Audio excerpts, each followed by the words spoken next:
আবাস যোজনায় বাড়ি না পাওয়ায় বিক্ষোভ বিডিও অফিসের সামনে ধর্ণা আদিবাসীদের। দাসপুর 1 নম্বর বিডিও অফিস ঘেরাও। পশ্চিম মেদিনীপুরের দাসপুরে যে ঘটনা ঘটেছে, ঘটনাস্থলে উপস্থিত দাসপুর থানার পুলিশ। গতকাল রাতে রাজ্য সড়ক অবরোধ করেন তারা। আবাস যোজনায় বাড়ি না পাওয়ায় বিক্ষোভ বিডিও অফিসের সামনে ধর্ণা আদিবাসীদের। আবাস যোজনা ভূমিহীন মানুষদের পাট্টা প্রদান করেনি এবং পিএইচই প্রকল্প যেটা আমাদের জল প্রকল্প সেটা থেকেও আমাদের আদিবাসী মানুষ বঞ্চিত। হ্যাঁ, অথচ যারা অযোগ্য ব্যক্তি তাদের বাড়ি ঘর সব হয়ে যাচ্ছে। আবাস যোজনা নিয়ে যে বিষয়টা আন্দোলন, সেটা অনেক আদিবাসী পায়নি এবং আমরা যে সরকারি খাস জায়গায় বসবাস করছি সেই জায়গা বছর বছর আমাদের অঞ্চল ট্যাক্স নেওয়া হচ্ছে, অথচ আমরা যখন আবেদন করছি যে আমরা এই জায়গা আমাদের নামে পাট্টা চাই, তখন আমাদের দিকে পাট্টা দেওয়া হচ্ছে না কোনোভাবেই। আর এই মুহূর্তে বিস্ফোরক তথ্য আপনাদের সামনে তুলে ধরবো। শেখ মুজিবুর রহমানের খুনি এখনো পর্যন্ত তাহলে জীবিত রয়েছে। শেখ মুজিবুর রহমানের খুনি এখনো পর্যন্ত জীবিত, তথ্য মারফত যেমনটা এখনো পর্যন্ত খবর। 50 বছর পর প্রকাশ্যে মুজিবের খুনি শরীফুল হক ডালিম, পরিচিত মেজর ডালিম নামে। সোশ্যাল মিডিয়ায় সাক্ষাৎকার মেজর ডালিমের। বাংলাদেশ সেনার প্রাক্তন কর্তা এই ডালিম। মুজিব হত্যায় ডালিমকে ফাঁসির আদেশ। বর্তমানে পলাতক মেজর ডালিম। আরও একবার আপনাদেরকে জানাই, খুনি মেজর ডালিম এখনো পর্যন্ত বহাল তবিয়াতে রয়েছে।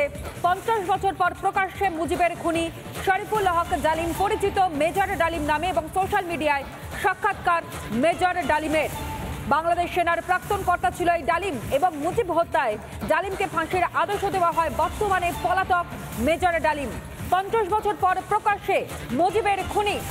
50 বছর পর প্রকাশ্যে মুজিবের খুনি আজ অত্যন্ত প্রাসঙ্গিক হয়ে দাঁড়াচ্ছে গোটা বিষয়টা। তার কারণ, একদিকে বাংলাদেশে যে অরাজকতা চলছে সেই অরাজকতার পাশাপাশি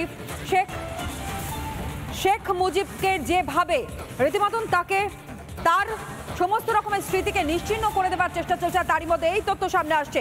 রাজাগোপাল চক্রবর্তী, আন্তর্জাতিক সম্পর্ক বিশেষজ্ঞ, তিনি এই মুহূর্তে আমাদের সঙ্গে রয়েছেন। রাজাগোপাল বাবু, আপনার প্রথম প্রতিক্রিয়া। যে খবর আমরা এই মুহূর্তে দেখাচ্ছি, 50 বছর পর প্রকাশ্যে মুজিবের খুনিকে দেখতে পাওয়া যাচ্ছে, যেখানে শরীফুল হক ডালিম, যে পরিচিত মেজর ডালিম নামে, সোশ্যাল মিডিয়ায় সাক্ষাৎকার মেজর ডালিমের। হ্যাঁ, দেখুন, উনি কিন্তু মৃত্যুদণ্ডে দণ্ডিত আসামি। উনি বাংলাদেশের বাইরে ছিলেন বা পাকিস্তানে বোধহয় গেছিলেন কিনা। তারপরে গতকাল তো দেখলাম সোশ্যাল মিডিয়া নানান ওনার ইন্টারভিউ বেরিয়েছে।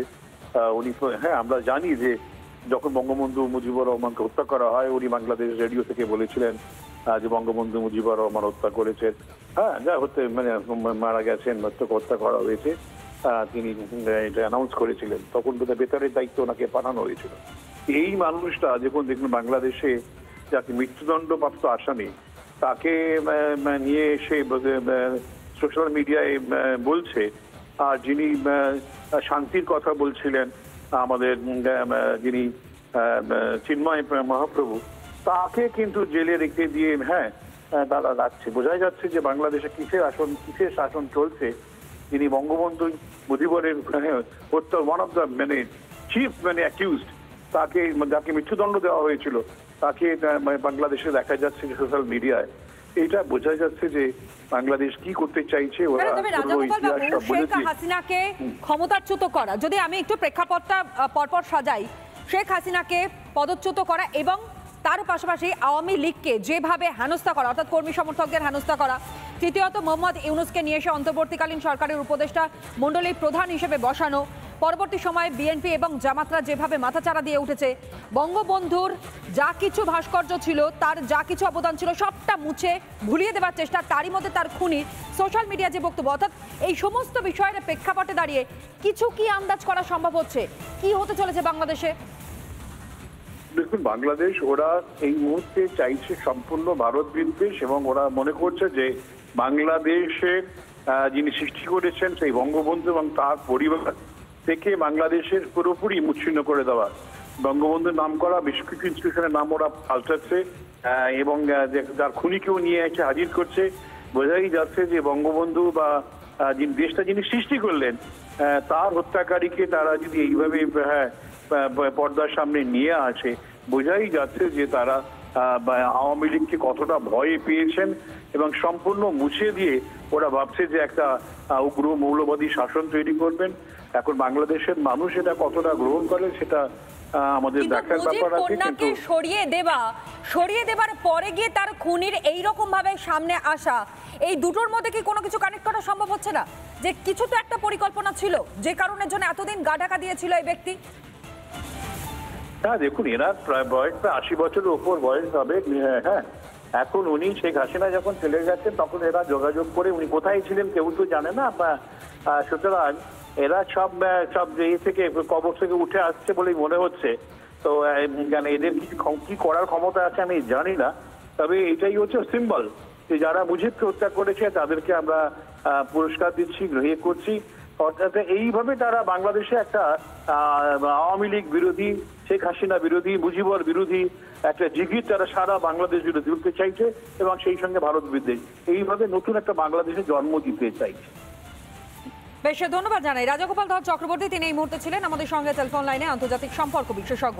আর যে এই মুহূর্তে যে ব্রেকিং নিউজের দিকে নজর রাখবো, জঙ্গি তারিকুলকে হেফাজতে পেল রাজ্য এসটিএফ। 13ই জানুয়ারি পর্যন্ত এসটিএফ হেফাজত, নিজেদের হেফাজতে নিয়ে জেরা করতে পারবে রাজ্য এসটিএফ। এই মুহূর্তে যে ব্রেকিং নিউজের দিকে আমরা নজর রেখেছি, জঙ্গি তারিকুল যে খাগড়াগড় বিস্ফোরণের অন্যতম অভিযুক্ত, আমরা বিস্তারিত জানবো আমাদের প্রতিনিধি ইন্দ্রাশিসের কাছ থেকে। ইন্দ্রাশিস, জঙ্গি তারিকুলকে হেফাজতে পেল রাজ্য এসটিএফ, এই বিষয়ে আর কি আপডেট রয়েছে বিস্তারিত জানবো।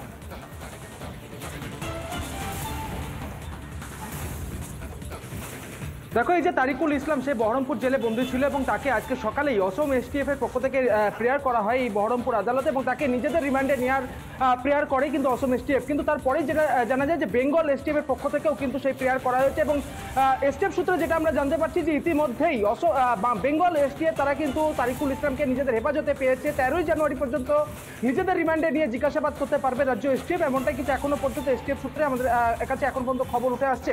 এবং স্বাভাবিকভাবে এই যে ঘটনা ঘটলো, তুমি জানো যে আব্বাস আলী সে কিন্তু বহরমপুর জেলে গিয়ে এই তারিকুল ইসলাম যে খাগড়াগড় বিস্ফোরণ কাণ্ডের অন্যতম মাস্টার মাইন্ড ছিল, সেই তারিকুল ইসলামের সঙ্গে একাধিকবার দেখা করে এসেছে এবং একাধিক তথ্যও কিন্তু তারা পেয়েছে বলে গোয়েন্দারা জানতে পারেন। এবং তারপরেই জেল থেকে, অর্থাৎ বহরমপুর যে সেন্ট্রাল জেল রয়েছে সেখান থেকে আসামে নিয়ে গিয়ে কিন্তু মুখোমুখি বসিয়ে আব্বাস এবং এই যে তারিকুল তাদেরকে মুখোমুখি বসিয়ে জেরার একটা সিদ্ধান্ত নিয়েছিল অসম এসটিএফ এবং সেই মতো তারা বহরমপুর আদালতে গিয়ে তারা প্রেয়ার করেছিল তাদেরকে নিজেদের হেফাজতে নেওয়ার জন্য। পাশাপাশি বেঙ্গল এসটিএফ এর পক্ষ থেকেও কিন্তু সেই একই প্রেয়ার কিন্তু করা হয়েছিল যে তারাও কিন্তু তারিকুল ইসলামকে নিজেদের রিমান্ডে নিতে চায়। এবং শেষ অবধি যেটা এখনো পর্যন্ত আমরা এসটিএফ সূত্রে জানতে পারছি, অর্থাৎ বেঙ্গল এসটিএফ সূত্রে যেটা খবর, যে 13ই জানুয়ারি পর্যন্ত, এখনো পর্যন্ত এই 13ই জানুয়ারি পর্যন্ত কিন্তু এই তারিকুল ইসলামকে নিজেদের রিমান্ডে নিয়ে তারা জিজ্ঞাসাবাদ করতে পারবে। অর্থাৎ 13ই জানুয়ারি পর্যন্ত এসটিএফ হেফাজত জঙ্গি তারিকুল ইসলামের। এবং এই বিষয় নিয়ে বিজেপি নেতা অর্জুন সিং এবং শিলিগুড়ির বিজেপি বিধায়ক শঙ্কর গোষ্ঠী কি বলছেন শোনাই আপনাদের। নিজেরই তো জায়গা হয়ে গেছে, এখন তো এখানে ভালো মানুষের জায়গা থেকে বেশি জঙ্গিরা ঢুকে পড়েছে, হাব হয়ে গেছে। এখান থেকে সমস্ত রকম ডকুমেন্ট তৈরি হচ্ছে, সেই ডকুমেন্ট নিয়ে তারা ভারতবর্ষে অন্য অন্য জায়গাও পৌঁছে যাচ্ছে। রোজই সব জায়গা একটা প্রায় ধরুন 1.5 থেকে 2 কোটি অনুপ্রবেশকারী যারা আছে তার মধ্যে অনেকে জঙ্গি ঢুকে বসে আছে।